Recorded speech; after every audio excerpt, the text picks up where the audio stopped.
Muy buenas tardes a todas y a todos. Estamos dando inicio a un nuevo ciclo de conferencias internacionales en este contexto de confinamiento, de teletrabajo, donde es necesaria mantener la reflexión sobre procesos colectivos latinoamericanos.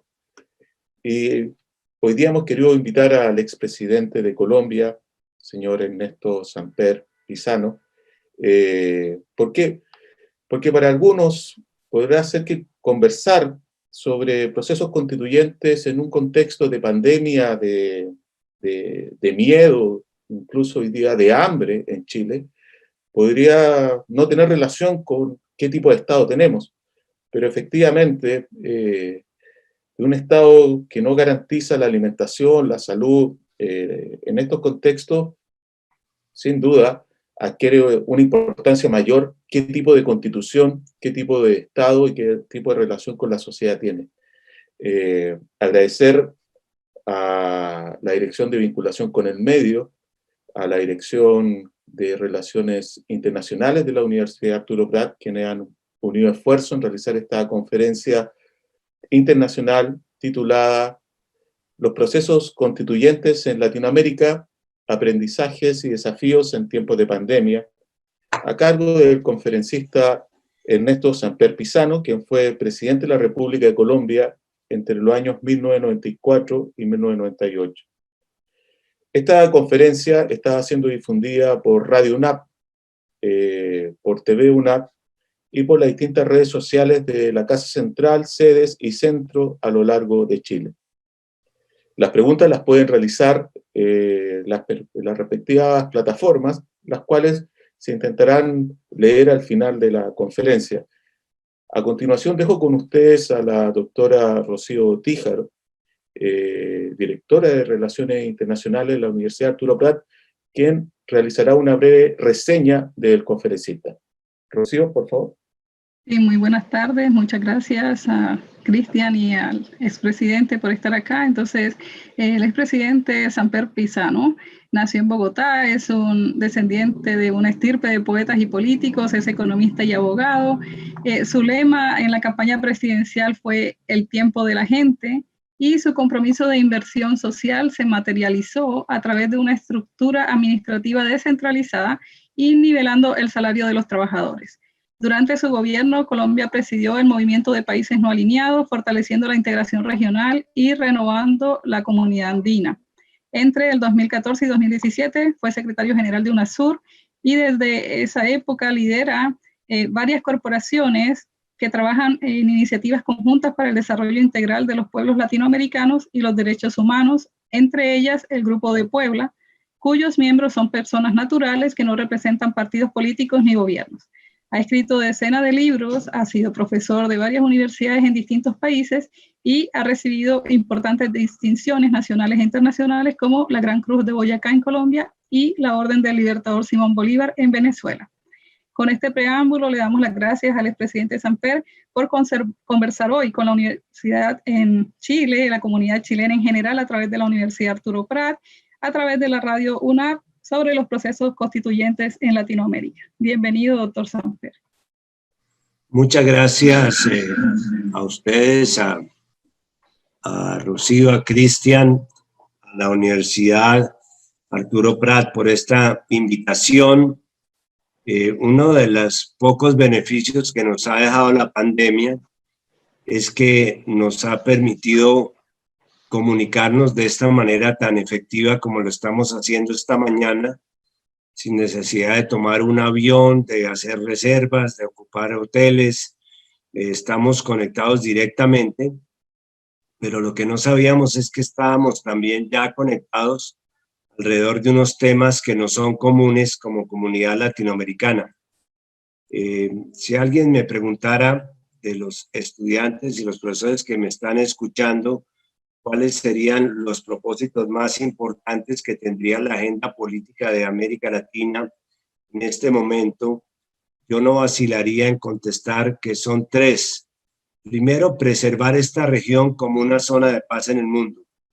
En un mundo azotado por los conflictos étnicos, las guerras ideológicas, los conflictos inclusive propios de lo que fue la Guerra Fría, no deja de ser una buena noticia que hay una región como esta, en la cual no nos estamos matando por diferencias raciales, diferencias étnicas y mucho menos religiosas. Esto lo que permite es mantener el concepto de que América Latina sigue siendo una región de paz en el mundo, no que no tenga conflictos o dificultades, no tenemos los mismos conflictos de esto que llama Huntington las guerras civilizacionales en el mundo. El segundo propósito fundamental de esta agenda de política de América Latina sería asegurar la vigencia de los derechos humanos en el mundo, en la región. Estamos viviendo una nueva generación de derechos humanos. Ya no solamente se está hablando de los derechos políticos, también de los derechos económicos, de los derechos sociales, de los derechos ambientales. Cómo resulta importante entender la trascendencia de tener este marco ético de acción que es el referente de los derechos humanos, su respeto y su vigencia. Ahora, cuando precisamente estamos siendo víctimas de la violación de un derecho fundamental, que es el derecho a la vida y el derecho a la salud, por cuenta de la pandemia que nos ha unificado en medio de este dolor que estamos viviendo. Y hay un tercer tema que yo diría que es el que ocupa nuestra atención en el día de hoy, que es el de la continuidad democrática. Asegurar la continuidad democrática de América Latina es sin duda uno de sus propósitos más importantes en su proyecto político contemporáneo. No olvidemos que hace 30 o 40 años esta región estaba en manos de dictaduras militares, era una región gobernada por autócratas, y que en los años 80 y a comienzos de los 70 y los 80 conseguimos por distintas vías regresar a un entorno democrático. Sin embargo, en ese entorno democrático hay que entenderlo dentro de una visión mucho más compleja. La democracia no es solamente la posibilidad de votar cada 4 años por una persona distinta, ni siquiera por un proyecto político alternativo distinto. La democracia, como la entendía Lincoln, debe ser un valor que resulta del ejercicio del pueblo, por el pueblo y para el pueblo. ¿Por qué del pueblo? Porque en eso consisten fundamentalmente las elecciones.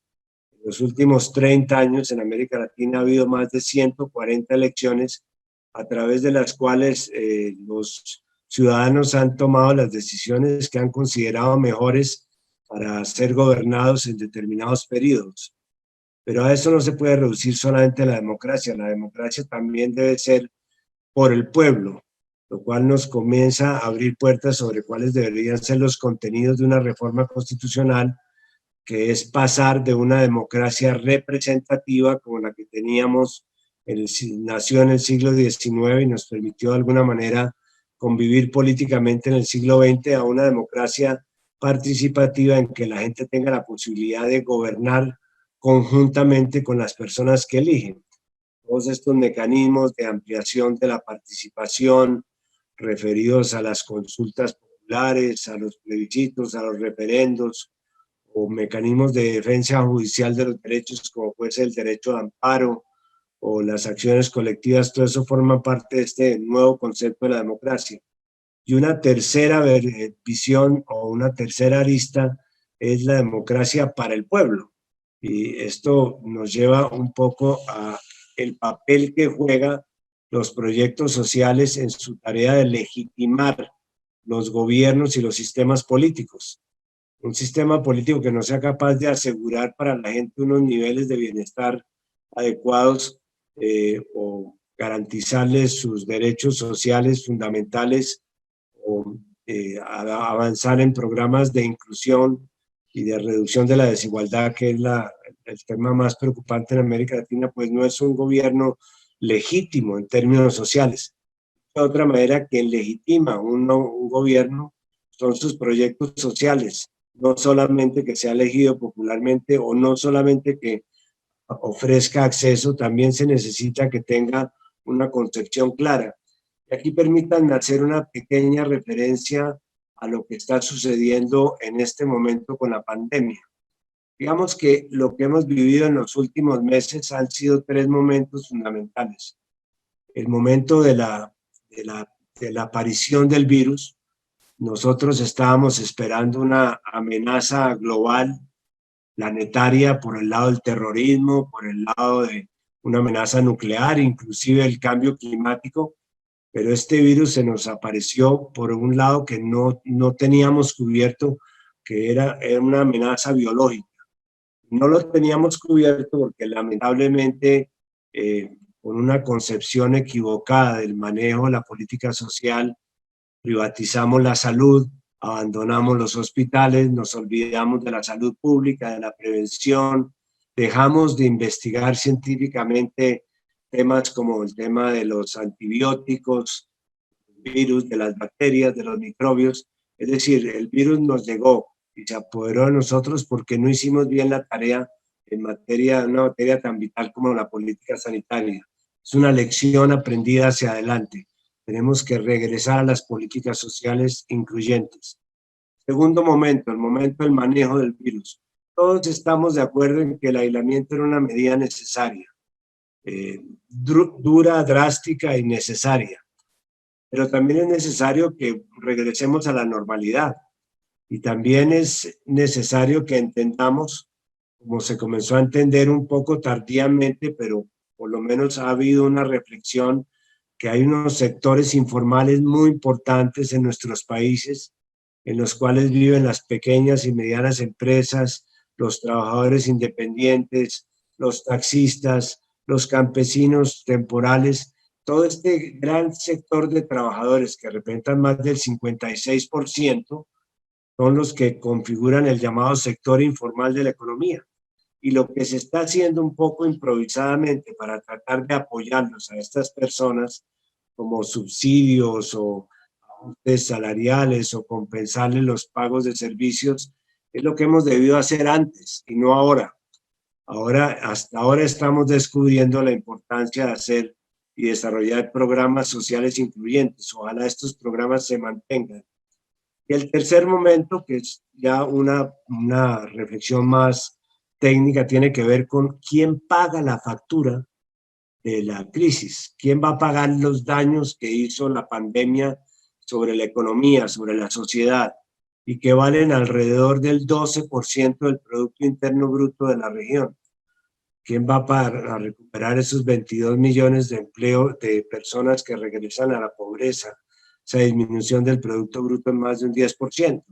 Y ahí es donde tenemos que ser audaces y volver o empezar a hablar de que esto no puede ser con impuestos a los pobres, no, esta factura social no la pueden pagar tampoco los trabajadores, ni la pueden pagar los pensionados, ni los usuarios de los servicios. Tienen que pagar la sociedad.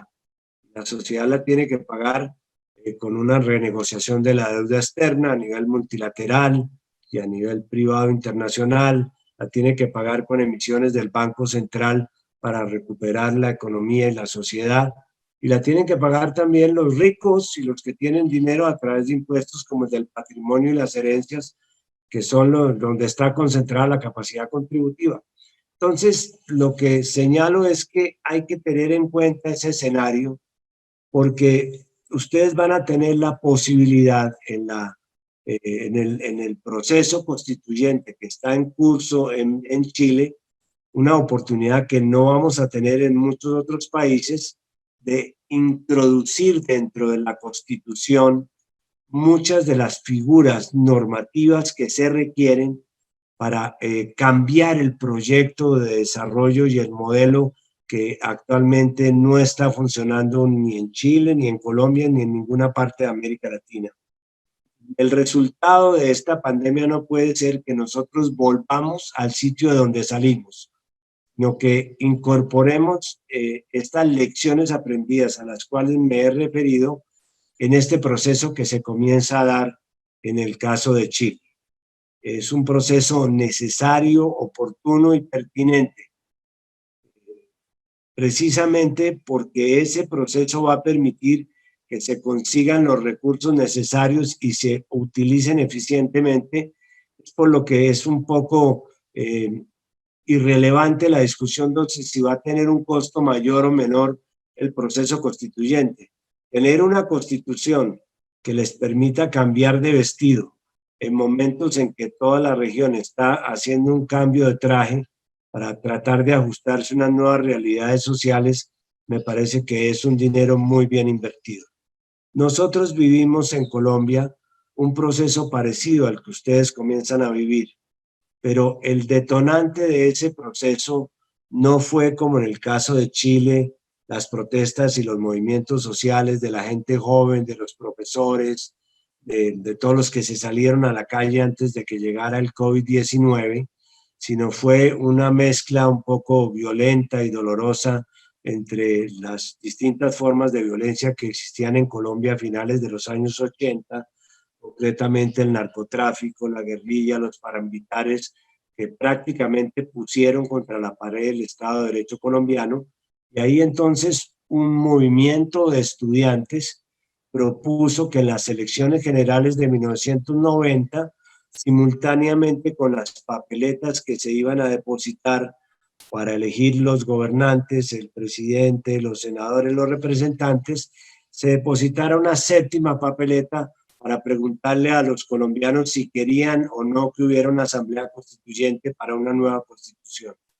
Y la gente votó mayoritariamente porque hubiera una nueva constitución.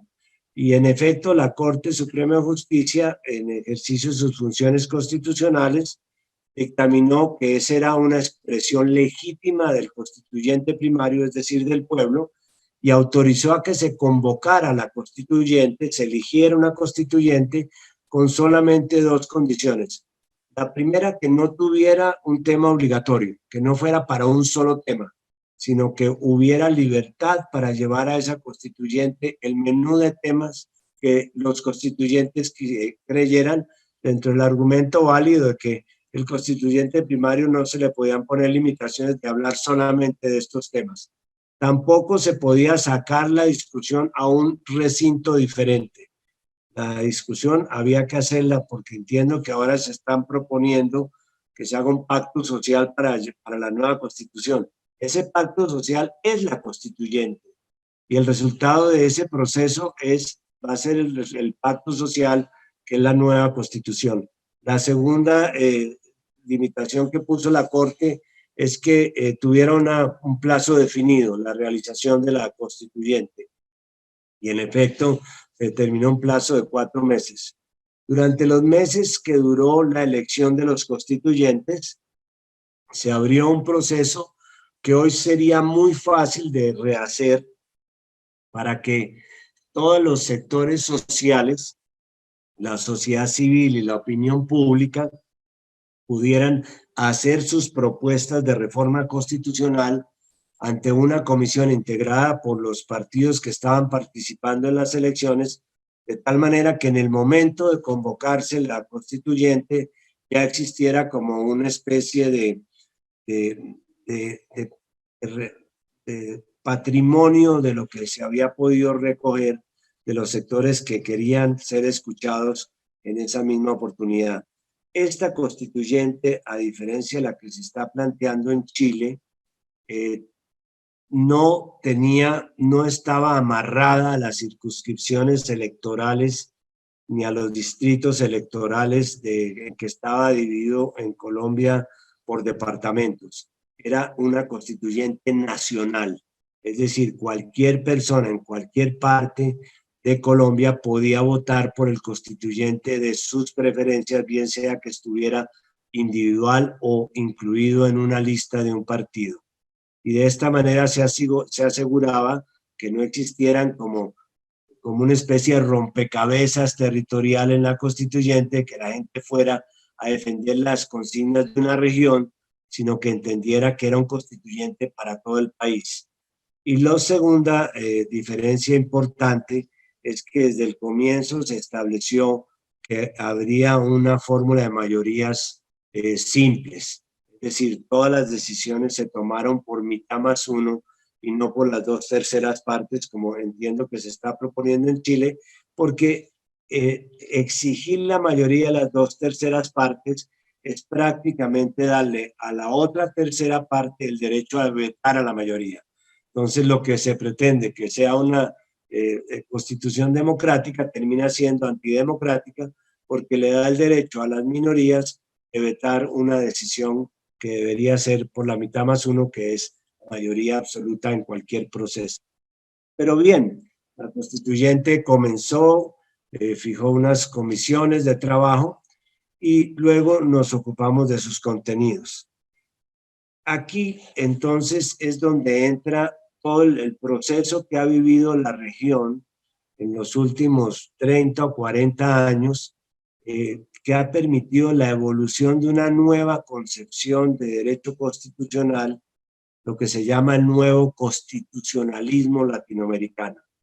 Digamos que América Latina, como el resto de países en el mundo, ha vivido varias olas democratizadoras.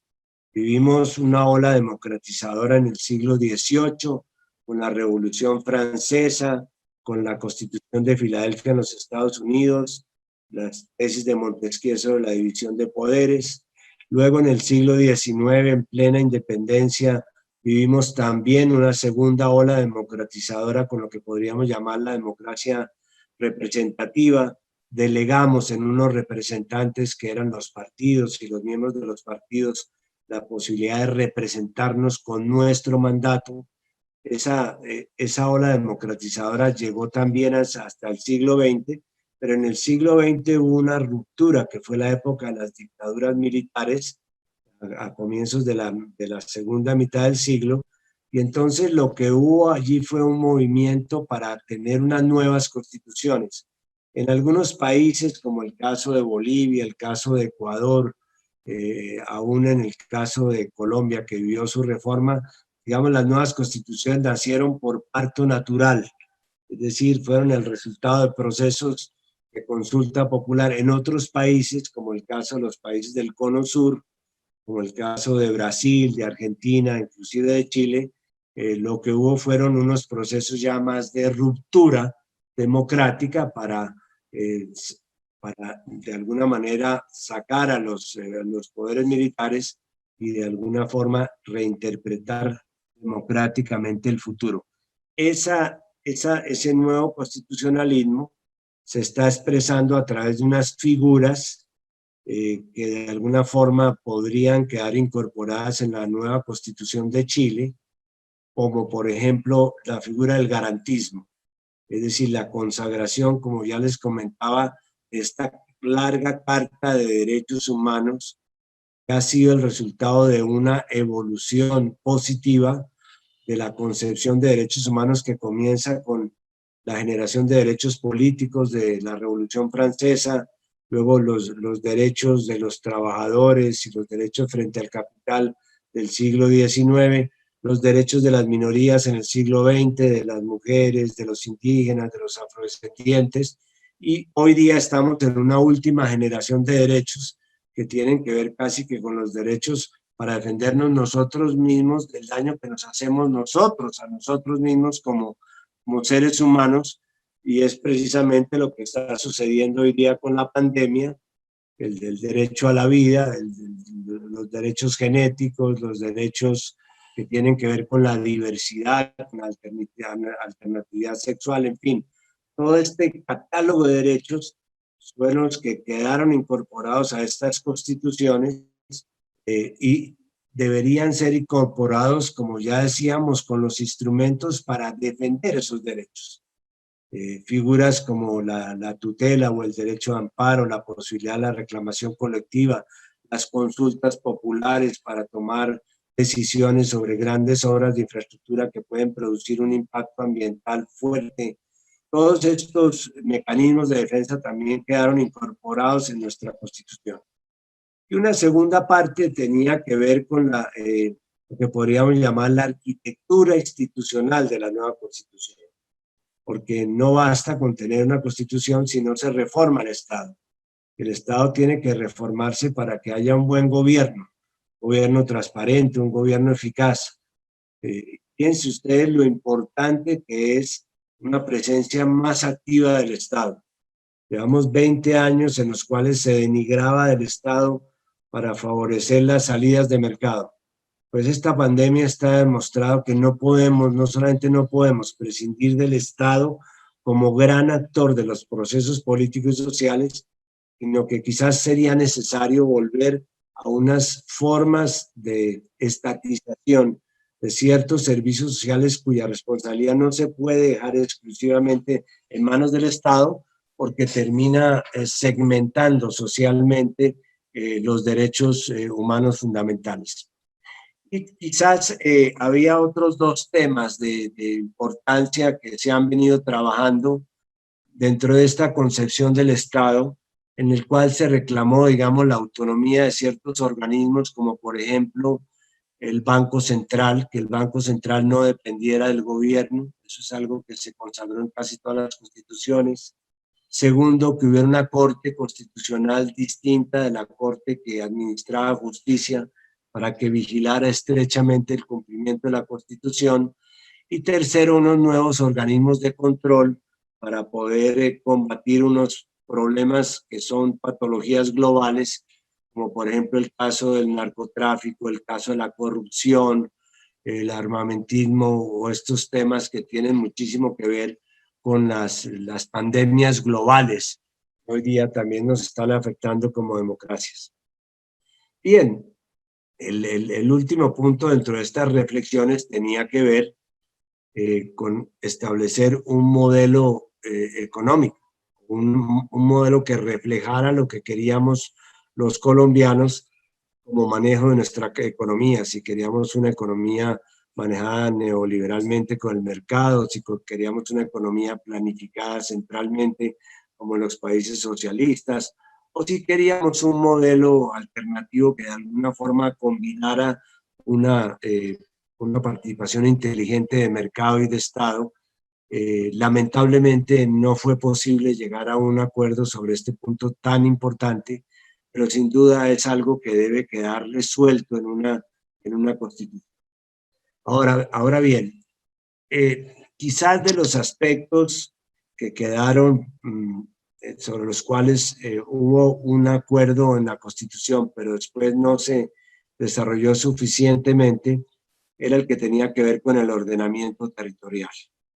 Nosotros no podemos seguir con unos sistemas absolutamente centralizados que concentran en un poder presidencial en la capital de la República absolutamente todas las definiciones que interesan a las regiones.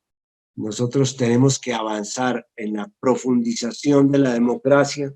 Ojalá se haga en la nueva Constitución de Chile, esencialmente en dos temas. El primero es darle mayor juego a las regiones. Las regiones tienen que tener recursos, tienen que tener medios, tienen que tener la capacidad de planificar sus fines y tienen que tener unas claras responsabilidades definidas.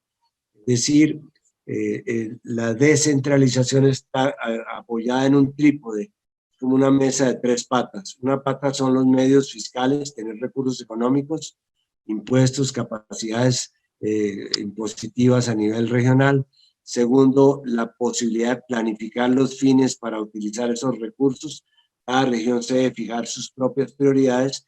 Y tercero, a través de la elección popular de sus alcaldes y de los gobernadores, el pueblo debe ejercer el control responsable de quienes deben ser los actores de esta descentralización.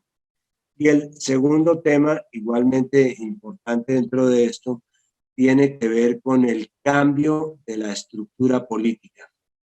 Para nadie es un misterio que los partidos políticos y los actores políticos, yo me considero uno de ellos, aunque ya un poco de salida, pero los actores políticos no estamos cumpliendo bien nuestra función representativa. Por eso la gente se está saliendo a la calle. Y se está saliendo a la calle porque quiere ser escuchada. Está gritando porque necesita que la oigan. Y no solamente para que la oigan en sí, sino para que la oigan en unos temas que quizás no hemos sabido interpretar. Todos temas que tienen que ver con el futuro. Cuando los jóvenes chilenos piden seguridad, no están pidiendo solamente seguridad física en sus hogares, están pidiendo seguridad en su futuro, un futuro amenazado por la falta de educación, futuro amenazado por la complejidad en las pensiones y las posibilidades de que se desfinancien las pensiones de las cuales ellos van a vivir, un futuro amenazado por la falta de salud, como se ve con esta pandemia. Entonces, esa visión de futuro debe quedar incorporada en una constitución. Alguien decía que la constitución se parece mucho a un vestido. Entonces, la constitución es la respuesta que da una sociedad a un momento político determinado. Y es como una carta de navegación. Por eso, y esto es una reflexión con la cual yo voy terminando, la Constitución debe interpretar, debe poner el oído en la tierra para ver qué es lo que le late al pueblo chileno e interpretar ese latido y darle forma a través de instituciones, a través de mecanismos, a través de reconocimientos de derechos. Yo creo que eso es lo que hace realmente fundamental el papel que puede cumplir una Constitución.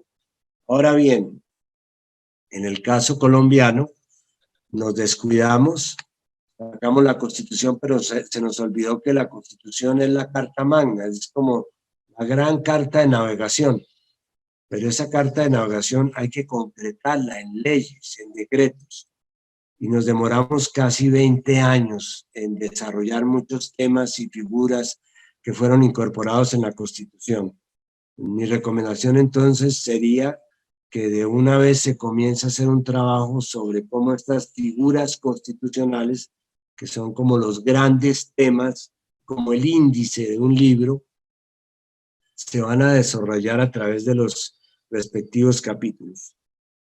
Me parece que independientemente de cómo se elija la cliente, no sería recomendable aceptar en este momento un aplazamiento, por lo que les digo, porque están en el mejor momento para dar una respuesta constitucional a lo que debe ser un nuevo Chile, una nueva reinterpretación de Chile. Y segundo, está muy bien que se elija como se quiera la Asamblea Constituyente. Yo la elegiría con una votación nacional totalmente abierta, sin que allí la gente no llegue sino representando el interés de la nación chilena, con su plazo, por supuesto. Y expreso finalmente mi preocupación sobre el acuerdo de que haya un plebiscito refrendatorio de la Constitución. Porque yo le tengo mucho miedo a los plebiscitos refrendatorios que hemos vivido en los últimos años. No porque sea malo que la gente opine, no, es al contrario, sino porque en esos plebiscitos refrendatorios meten la mano los que tienen la posibilidad de cambiar la opinión pública.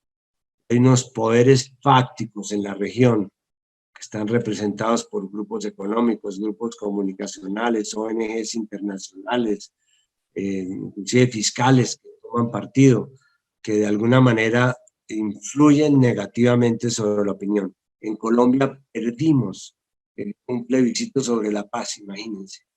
Unos acuerdos que fueron acuerdos que se hicieron en La Habana para terminar 50 años de conflicto, y se perdió un plebiscito a pesar de que el día antes el 85% de la gente decía que estaba de acuerdo con concluyera una solución política al conflicto armado. ¿Qué sucedió? Que votaron todos los que querían votar en contra, se reunieron para votar en contra de la paz sin que necesariamente estuvieran en contra de ella. Votaron contra los gobernadores locales, votaron contra los impuestos, votaron contra el gobierno de turno. Es decir, era un voto negativo, no era un voto en contra de la paz, sino cada cual exteriorizó sus odios a través de un voto que finalmente hizo un sindicato que terminó desvirtuando lo que hubiera sido un triunfo manifiesto y multitudinario. Lo propio sucedió con el referendo del Brexit en Inglaterra, que prácticamente sacó a Inglaterra de la Unión Europea, porque así lo querían los sectores adultos y los sectores históricos, contra toda la voluntad de los jóvenes que querían ser europeístas y permanecer en Europa.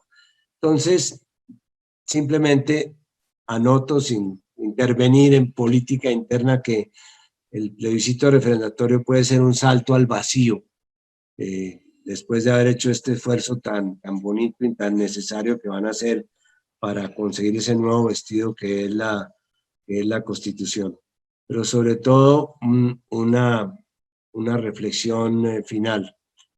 No se les olvide que el origen de este proceso constituyente fue un movimiento social de personas que querían que Chile acabara de exorcizar todos esos fantasmas de la dictadura que todavía viven en la casa de la Constitución chilena.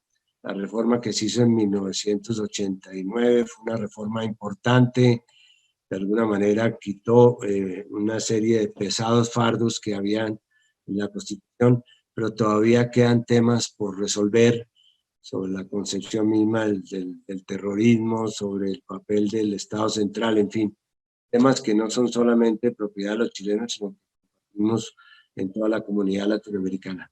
No se les olvide entonces, de este movimiento hay toda una esperanza y hay toda una expectativa de todos los nuevos chilenos que quisieran ver su país vestido con una nueva constitución. Muchísimas gracias. Muchas gracias a usted, señor expresidente, por esta conferencia. En redes sociales nos comentan que nos señalan que usted no es un liderazgo que va de salida. Todo lo contrario, se necesita que lo siga realizando en América Latina. Agradecer también por invitarnos a ver el proceso constituyente como una oportunidad histórica para pensar otro Estado con nuevos desafíos, como el que estamos viendo hoy día en la pandemia. Muchas gracias y lo invitamos, una vez que concluya este periodo de contingencia, de confinamiento, para que nos pueda visitar en nuestra casa de estudio acá en el norte de Chile. Es una deuda, más que una invitación, es una deuda que tienen conmigo. Allá iré a comerme algunos mariscos. Universidad Arturo Prat, la universidad que quiero, acreditada.